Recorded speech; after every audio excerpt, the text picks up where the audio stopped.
Today we learn about Marion Stamps.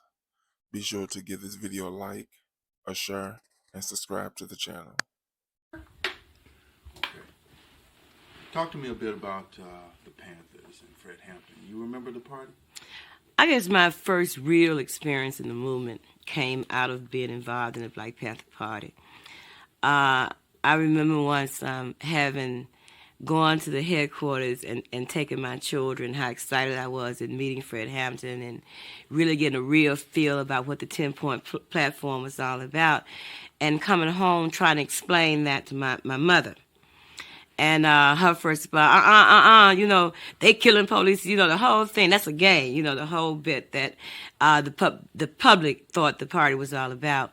My experience with the party was very, very positive. I know had it not been me being able to be in the same room with Fred Hampton and gain the knowledge that he shared with all of us, I would not be the kind of person I am today.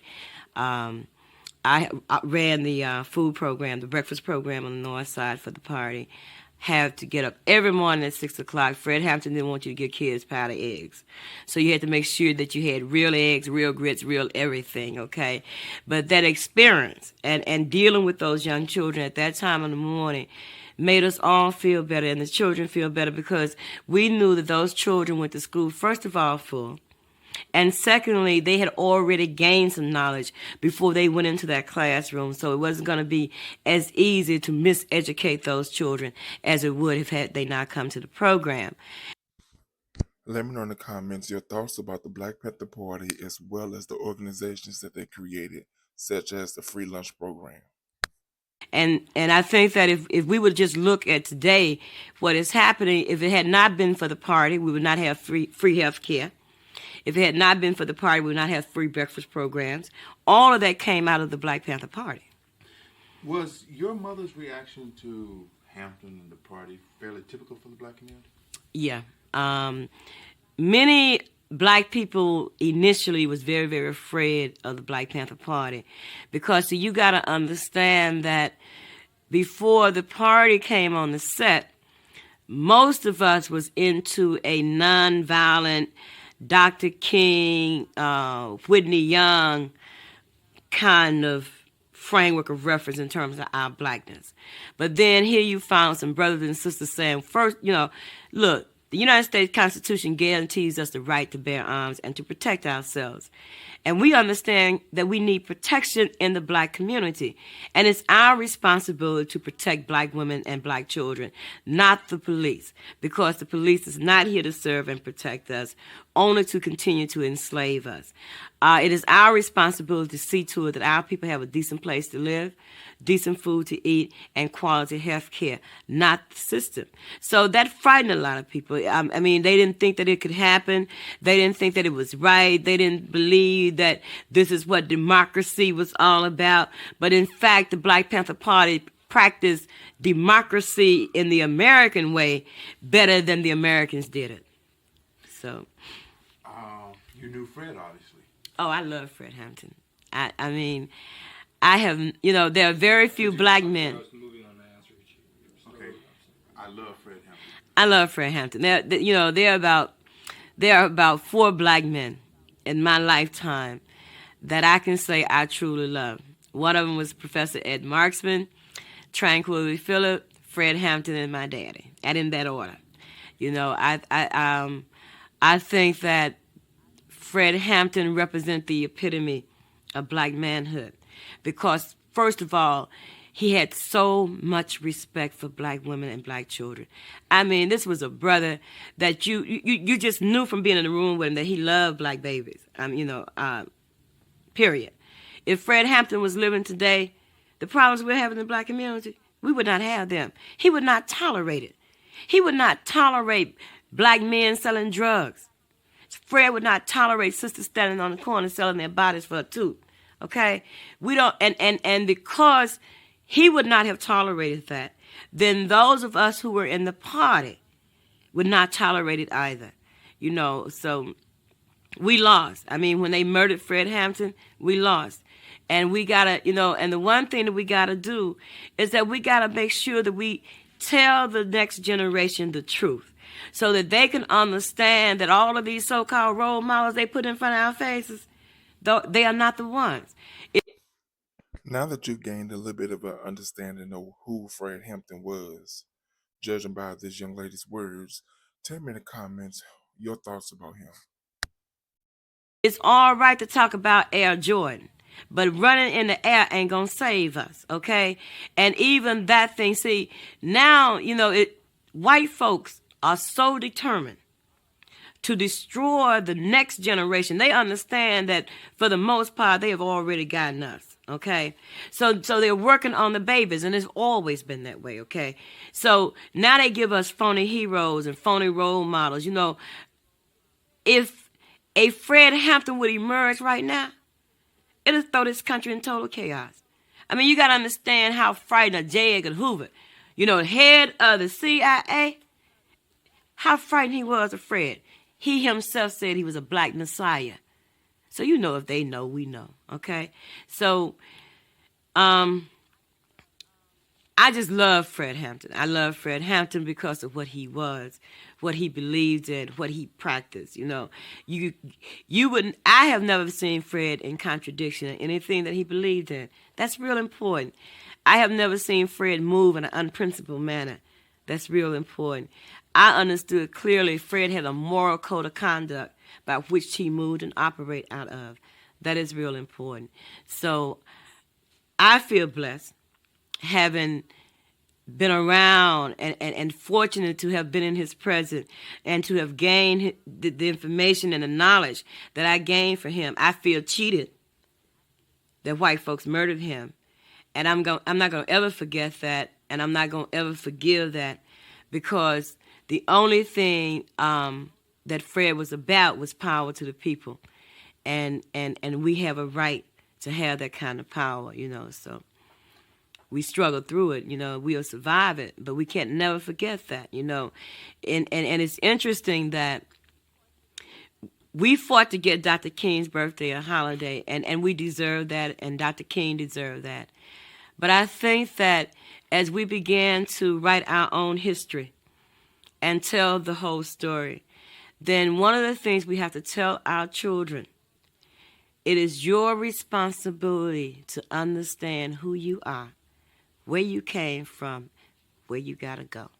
And just don't accept Dr. King's birthday as being it. Find out who Malcolm was and what Malcolm was about and what Malcolm's contribution has been that has made it possible for you today to even be here. Know who Fred was. Don't be afraid of it. Don't be afraid to learn what this brother was about, because, see, they will have one to believe simply because he was a man.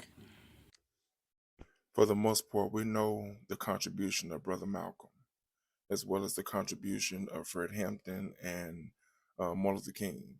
Let me know in the comments, what is your contribution to this world? Then he was something to fear. But the only people that feared Fred were those who were untrue, those who were not ready, those who were perpetuating our enslavement.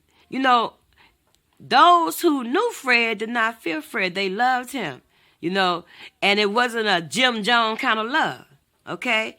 So our children got to know what this brother did and what his contribution was to our own movement and to our own liberation and our own existence as black people.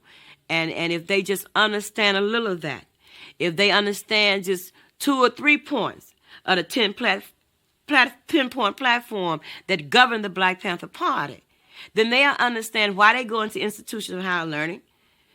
We don't send you all there for you all to come out being a Xerox copy of the little white boy, the little white girl you sat next to. We send you to those institutions of higher learning to gain as much knowledge that you can get to come back into the black community and move the black community to the next phase of our liberation. Because as long as we are black people in America, we will always be slaves. Stop down now. Good. Marker? How'd you feel when Fred was killed? What was it like going through the house?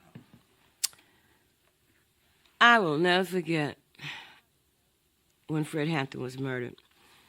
one of the brothers called me and asked me had I heard. I said, heard what? He said, they just murdered Fred. And, it was like somebody calling you, telling you that somebody had just gunned down your mama in the streets, So I went next door and I got the sister to watch my children. And I went to the Black Panther Party headquarters because that's where everybody was. And we cried and, went through everything and cursed and jumped up and down, I feel the same way now I felt then. I felt anger, I felt hurt, and I felt revenge. And that's the way I feel now. So, we sort of like took turns in going over to the house where he was murdered at. And then you got to, all this time, all of these lies are coming from the media, everywhere, all over the headquarters, you couldn't get rid of the reporters, the police, the curiosity seekers, and the lies, they had guns, they did this, we didn't shoot, yes you did, no we don't, but then when you go to the house, right, and you look and you see, and you look at the bed, and you see the blood, and it's like, yeah, well, one thing them suckers understood, that they was coming at a king, and they came at him like that, I mean, you could just, when you look at the house with all the bullets and all the stuff that they had done to the house, it was like We got rollout. an invasion. I understand. We missed it. We got rollout, so we're going to have to go back. Okay. Tell me about going through the house again, and this time try and keep your eyes focused on me. Okay? Oh, okay. It's okay that you wanted, but I understand. Go ahead. Going in the house and looking at all the gunshots, the bullet holes, how they had tore the whole house up, everything. It was obvious. It was an invasion. It was as though the policemen had hyped themselves up for weeks in terms of how they gonna kill this king. I mean, to me, it was like, the biblical story in terms of how they came at Moses, and I mean, that's the way it was. They invaded Fred, and they, with the whole purpose of murdering him, assassinating him, and it was like they were so afraid of him that they knew that they had to come the way they came, and they came very, very viciously. They came in our community just like a thief in the night.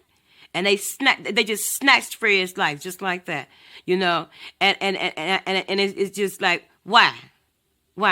This brother, they have done nothing to none of you all. The only thing that this brother has done was to instill a sense of pride and dignity and self-determination in his people, but we understood even better than Hoover did that he was, in fact, the one, okay? He was the one.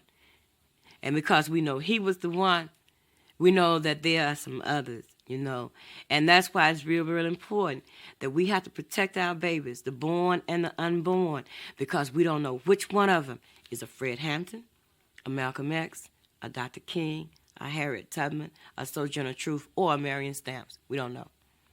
Okay, let's stop now. We're now in the Byrne administration. Tell me what you were doing around housing activism. Well, as the head of the Chicago Housing Tenant Organization, our primary responsibility was to act as advocates for tenants in public housing. And if you have any idea in terms of how it is to live in a public housing development in a slave-controlled city like Chicago, then you know your work is cut out for you. Public housing in Chicago has been used as the one political arena that every politician depends on, because it's a concentrated area of votes. It's a concentrated black votes. If you take all of the public houses in Chicago and put them together, then we would then become the second largest city in the state next to Springfield. So we control at all times anywhere from 200 to 250,000 votes. So my involvement was to rid the community of the slave masters, because we were in fact controlled by the Daily Machine. Having an understanding that in public housing, because it's governed by federal laws and federal regulations, we really didn't have to deal with these folks in Chicago. They just kind of like wanted us to think that. And we began by educating the residents and the tenants about what their rights were as tenants, you know. And as a result of that, we were able to get some laws, even on a federal level change in terms of tenant participation in decision-making processes in public housing, having the right to choose vendors that come into public housing, having the right to have some say-so about jobs that come into public housing, and certainly having the right to set the tone and the standards by which we're going to live in public housing. Well, that was good for us, but it wasn't good for the politicians, okay? So, you know, they began, you know, to mass a serious campaign against our commitment to struggle around the question of self-determination in public housing. Jane Byrne, one of my biggest problem with Jane Byrne was the fact that Jane Byrne had no respect. Okay, Jane Byrne did not respect black women. And that's real important to me. Even though Jane Byrne got elected because of black women, okay? When Jane Byrne moved in Cabrini Green, you know, you've already put two racist women, white women, on the Board of Education. You done put this young, silly white boy to head CHA. Now you're going to bring yourself up into the public housing community and tell us that only you can save our children? That's the ultimate of disrespect, okay? And I was not going to get ready for that. I could not accept that because, see, I understood that if we had allowed these children to believe that their salvation was going to come from the great white hope, then what did that say about me as a mother, as a grandmother, and as a black woman? You know, so we began to move on Jane Byrne based on that issue. And because of that, is really why the whole snowball began to roll on whether or not we was going to get a black mayor in this town.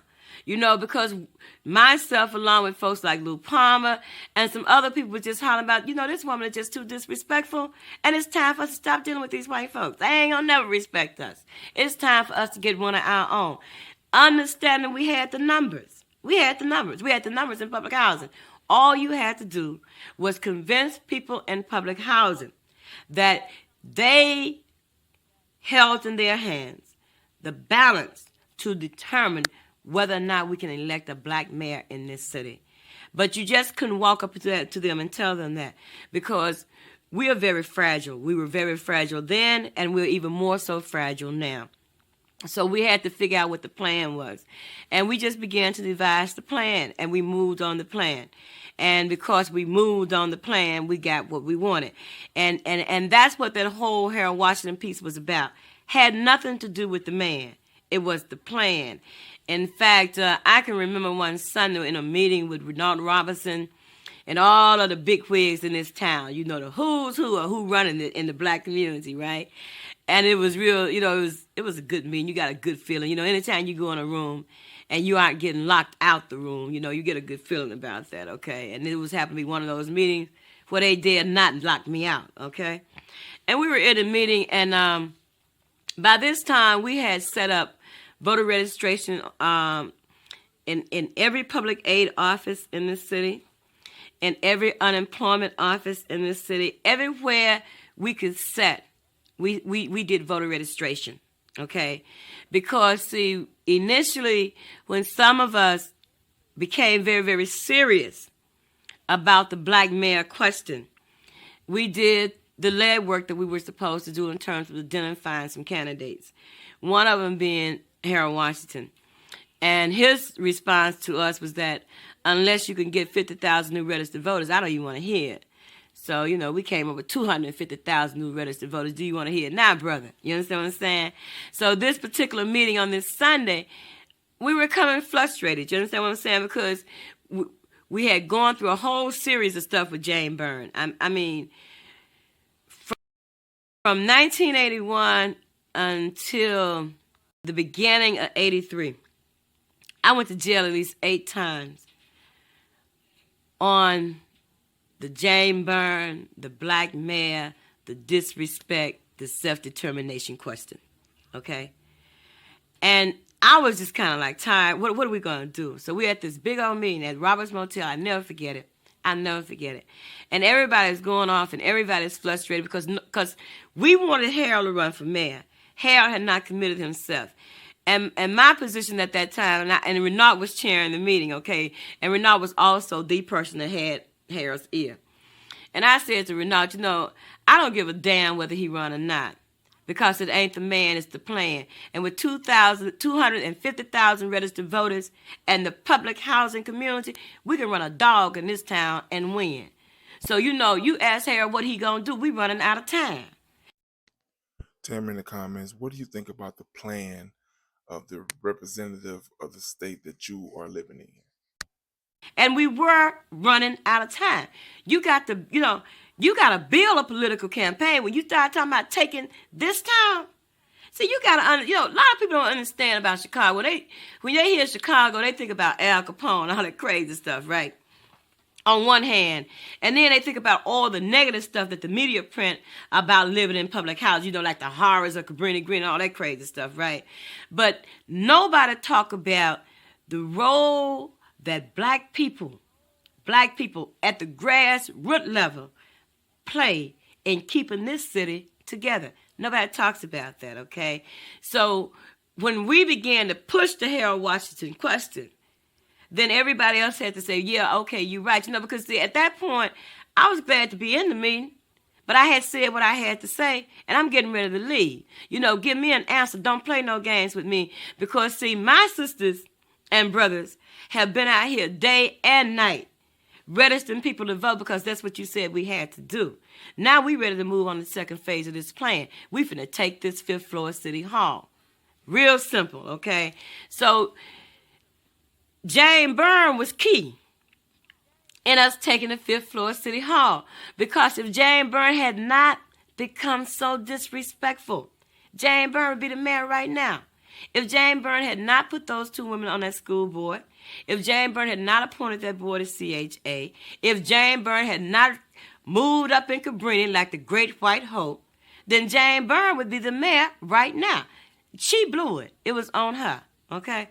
So my experience in terms of the whole public housing movement have always been out of self-determination. We attack the issues that affect our day-to-day survival question. Because, see, in Chicago, in the minds of many, public housing is no more than a dumping ground for the used, the misused, the abused, okay? And they come and they pick us up and they put us down whenever they get ready. Well, when we began to organize, they couldn't do that and they couldn't take the pressure. When we began to organize, we said, you know, it was like, daily, it's over with. We got it roll out. Good. Very good. You blew through about 16 of my questions. Marker? Okay, now tell me about this dude Swibel and why it was important to get rid of his ass. Because Swibel ran CHA like it was his own private personal plantation. Real simple. Swibel was stealing money. Swibel was not providing any services in public housing, and he very seldom talked to any of the residents. The only time you really were able to see Swibel is when you went to a commissioner meeting. And if you were raising something that he didn't want to hear, then he immediately joined the commissioner meetings. Therefore, the people had no opportunity or no recourse in terms of how they addressed their concerns in public housing. We knew that Swibel had to go. In fact, one of Jane Byrne's campaign promises was that he was going. But once she got elected, then Swibel became one of her best friends. We waged a serious, aggressive campaign to get rid of Charles Swibel, and we did. In fact, you hear very little Swibel since he left CHA. I'm sure he's somewhere digging in somebody else's back by now, but at least he's not directly digging into ours. At least we don't think so, okay? But you got to understand that up under Swibel, Daley, Byrne administration, Swibel's only job was to make sure that the residents who lived in public housing were up under control, total control. And that way it guaranteed that Daley would continue to get the public housing vote. Okay, now Jane Byrne said that she couldn't get rid of him. Jane Byrne didn't try to get rid of him. Jane Byrne had the authority to get rid of Schreiber, okay? The chairman of CHA served at the wishes of the mayor. So I don't know why she would even say that, because she had more authority to get rid of him than we did, and we got rid of him. Okay, y'all get rid of him, and now it comes. She appoints this other cat, Andrew Mooney, at $72,000 a year. That before becoming the chairman of CHA, could not find himself his directions into a public housing development in this city. And again, it was all based on disrespect, because public housing in Chicago is 99% black. Let's stop. Marker? Mooney. Jane Byrne appointed Andrew Mooney at $72,000 a year to run CHA. We all knew that Mooney had no idea about running public housing, okay? Aside from that, we were very, very upset in the fact that you have appointed these two women to the Board of Education. Now you're going to appoint this white man to head CHA. CHA is 99% black and 99% women and children. And we were pushing for a black person, preferably a female, to head CHA. And for her to not to respect our wishes, again, clearly showed us that Jane Byrne cared nothing about our concerns and our needs. Because she appointed Andrew Mooney, it was like the straw that broke the camel's back. And we just made a decision that we were not going to accept that. At the last board meeting before the election of Mayor Washington, really, we went into that board meeting with the full intent of saying to Andrew Mooney, we do not want you. You cannot stay here. You will not be allowed to function as the chairman of CHA. Along with the fact that, again, millions of dollars was coming into public housing, but we weren't getting any of it. We were not getting the stoves, the refrigerators, the towel, nothing. And when we got to the meeting, it was just this blatant arrogance, okay?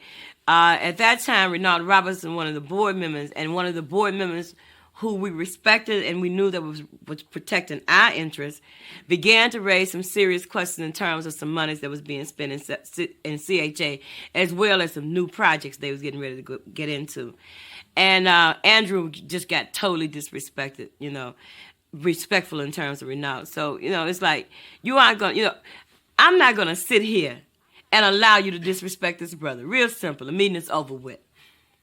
And that's what it was, it's over with. And at that point, I adjourned the meeting. Of course, not being a board member, I had to use some unorthodox methods in adjourning the meeting, but the meeting was adjourned. And not too long after that, we got a new mayor and we got a new chairman.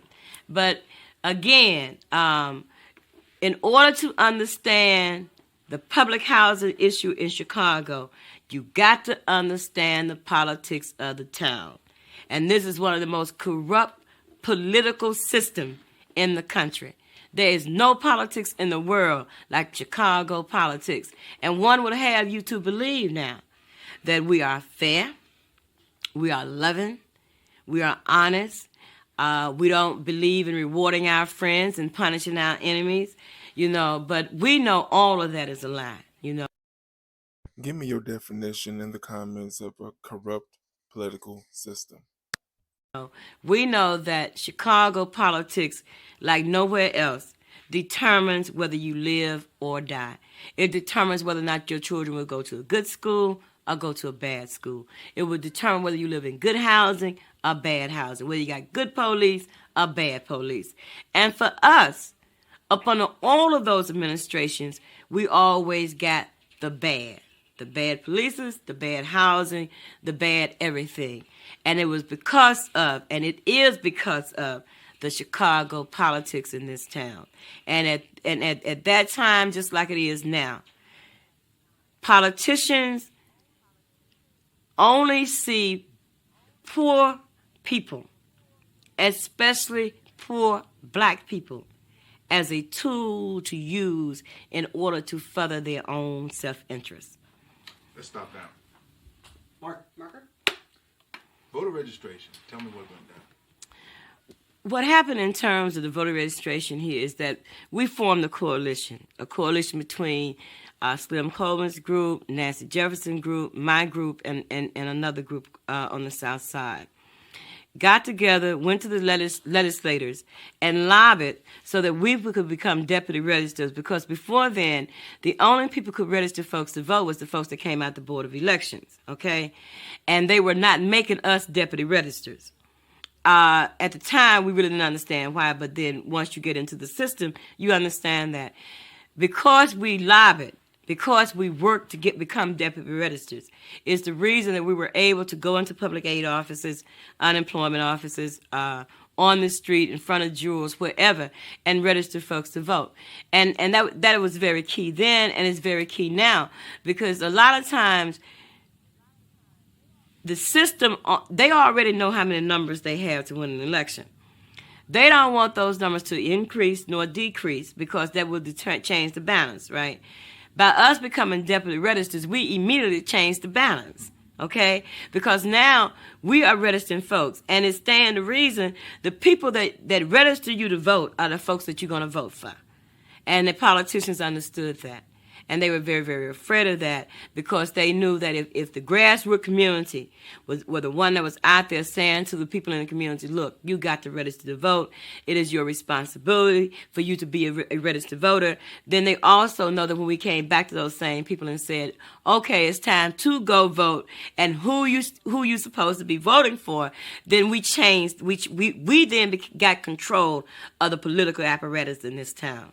Okay, now tell me,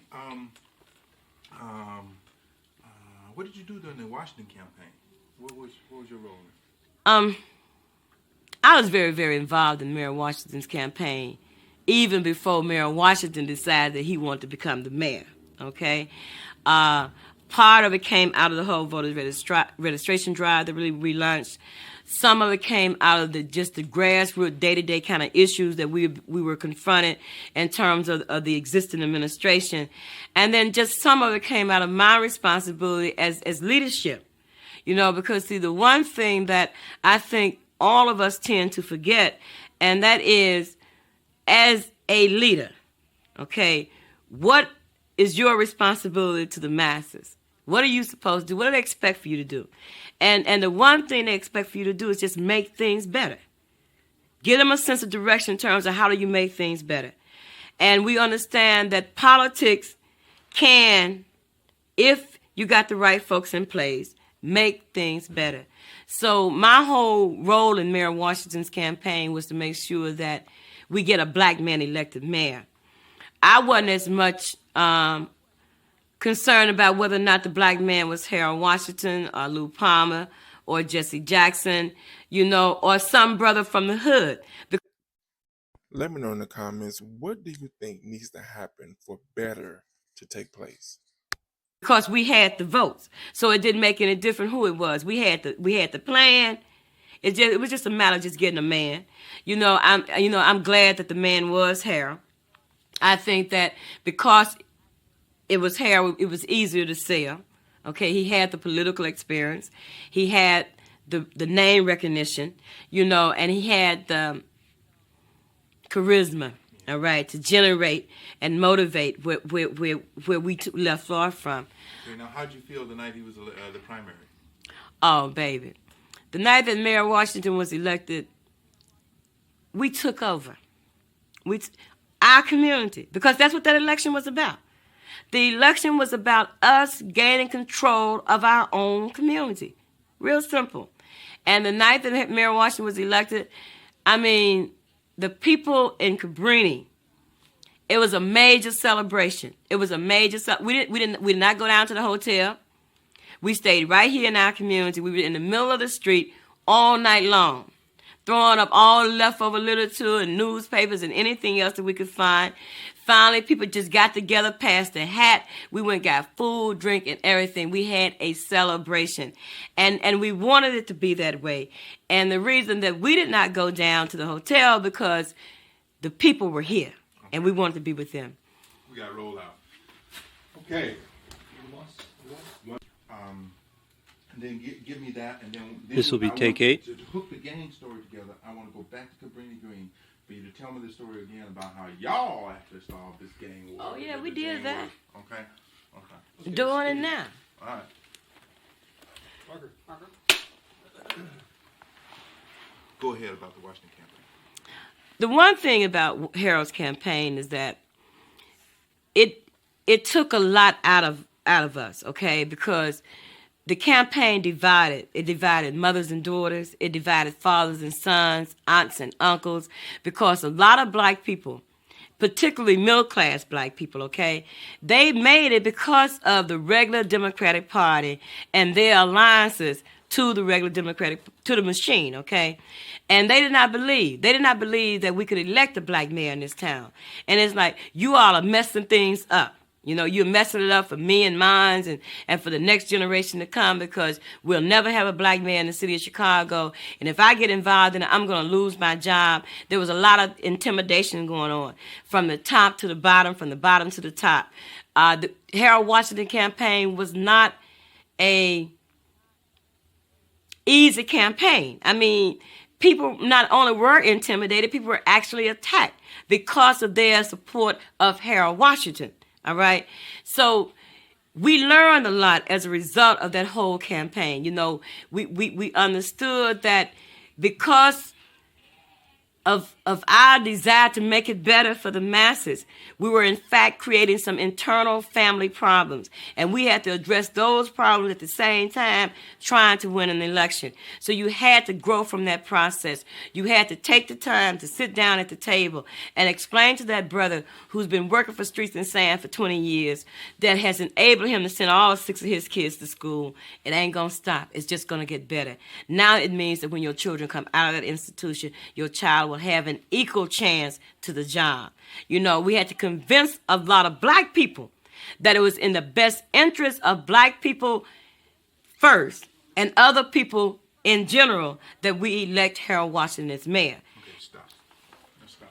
Marker. Cabrini Green, gangs. Tell me about Jane Byrne and all of that. Well, you know, one of the things that need to be clear in terms of Jane Byrne and her movement coming into Cabrini and Harold Washington being elected mayor, because that's the relationship, that's the link, all right? Jane Byrne came into Cabrini under the illusion that we were supposed to be under siege by the gangs. That was a lie. That was not the truth. Initially, about a month before Jane Byrne moved in Cabrini Green, there was a gang war over here. I mean, and it was real ugly. But Jane Byrne was not the one that did that. Women, black women in this community got together, and we went to the leadership of the gangs. And it was not easy, okay? Because, see, they don't like to talk. Because, first of all, they don't want you to know that they are who they are, all right? We went to the leadership, and we brought the leadership to the table. And we basically said to them, you know, first of all, let's, you know, if y'all want to talk, we want to talk, you know. And when we get through talking, we're gonna make some decisions. You know, we're going to tell y'all what you all going to do, and we're going to tell you all what we're going to do. But one of the things that you're going to do and you're going to stop doing right now is killing up each other. We will no longer tolerate you all killing up each other in our community. And if you continue to do that, then we're going to gun up on you. Real simple. Y'all got y'all guns, we're going to get ours, you know. But we are not going to have our children running from school every morning, running from school every evening, scared to go to the grocery store. We're not having our women constantly living on a state of siege and up under fear because of you all. You all got to stop that. We talked to them about the fact that we are at this point in time is at the threshold of making history that could change for everybody, not just for black folks in Chicago, but for black folks all over the world. We finna do something nobody else has ever done, and that elect a black man mayor of the city of Chicago. And y'all can either be part of that, you know, it's like being part of the problem or part of the solution, okay? We want you all to be part of the solution. How do you do that? You go back and you tell your little soldiers and your little honchos that you all are not going to be killing each other because one wear an earring in one ear and one wear an earring in the other ear. You do that by telling them that you all own nothing here. Nothing. Why die for something that you own, you have no control over, okay?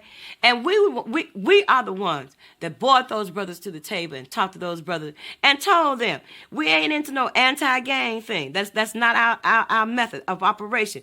That's one of the problems with black people right now. Anti-gang, anti-this, it's all being anti-black. We're not anti-black. We are pro-black. You all are part of us, good, bad, or indifferent. You all are part of us. You all are our children, our men, okay? But y'all gonna stop the craziness. We stopped the gang war. Then here comes Jane Byrne. And I mean, the way she came up in the neighborhood, she should have been on a white horse. You understand me? So that was like adding insult to injury, all right? So, again, all Jane Byrne move and Cabrini did was reinforce our determination to get rid of her. Got and it. not, okay. Got it. Ready? Yeah. When we were talking earlier, you talked about yourself as a nationalist, and you gave me an idea of where that's from and what that's about. Talk to me about it. Tell me about it. Well, for one thing, I think that I've gone full circle on the electoral process, okay, the electoral politics. And I'm a black nationalist, okay? I eat black, think black, pray black, and I believe in the right of black people, okay? And because of that belief, I understand now that I have a responsibility to share that and train the next generation. So that's myself along with some other sisters. That's what we're about now. We recognize that the whole Harold Washington, Fred Hampton, Dr. King, those were movements. And those were movements that came out of somebody training somebody to do some things. Now we got to train the next generation. So we will have the next movement.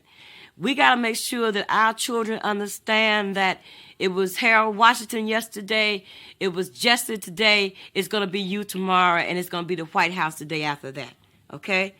So we're in the process. We've organized what we call the Queen Nzinga Brigade, because Queen Nzinga was a real queen, and that gives you a framework of reference. You can read about it.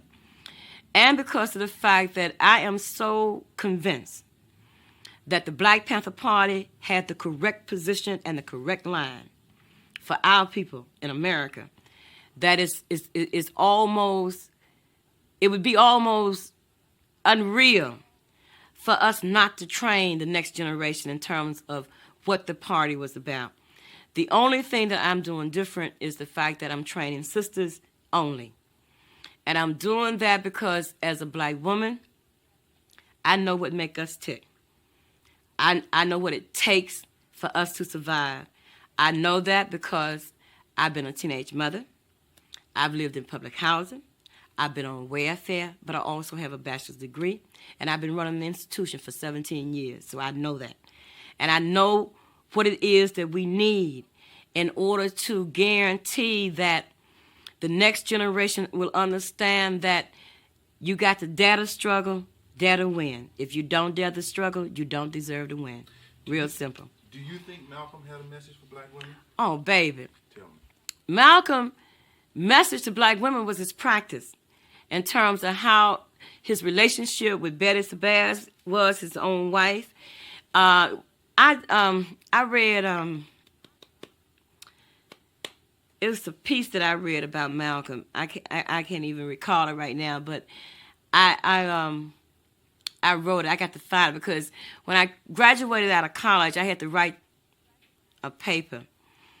And what I did was took the Brown versus the Board of Education 1954 decision on integration, and I used Malcolm and the party and our own school to prove that integration only miseducated black people, and that was not the answer. The answer was quality education, and again, you know, it's what has to happen now. You know, we are nowhere we ought to be as a people because we have let a lot of other kinds of things confuse us. We have adjusted other folks' cultures. We have accepted other folks' moral code of conduct. We don't talk about what it is to praise the red, the black, and the green. We don't wear garbs anymore. We don't drape ourselves and wrap ourselves because we have lost the feeling and the understanding, the spiritual understanding of what it means to drape yourself. It ain't no style. You drape yourself to protect yourself and to bring all of the spirits of the ancestors wrapped in your body, so mind, body, and soul, you can be correct and you can be on point. You know, and I think Malcolm projected this in terms of his whole lifestyle, in terms of how he dealt. Fred did it, you know. But again, even when you talk about, who you talking about? You talking about men. Where are the female Freds? Where are the female Malcolms? Where are the female Kings? Okay. It is time for the queens of the nations, the mothers, you know, those who give birth to anything and everything to emerge and save the nation. I think that if black people don't hurry up and wake up and see what time it is, that we will be purged, just like the children of Egypt, to wander for 40 years until the next generation emerges. We have, in our desire to be just like them, we have created all kind of plagues that are destroying our community. We roll out. Good. Okay. We got it. Thanks. Thank you. You have to admit, we've learned quite a lot from Marion Stamps. You have to admit, we've learned quite a lot from what Marion Stamps had to say. Please let me know your thoughts about the message given. I hope to learn more about you from the gemstones I left in this video. Feel free to talk about the things I didn't ask about. Don't forget to like, share, and subscribe to the channel.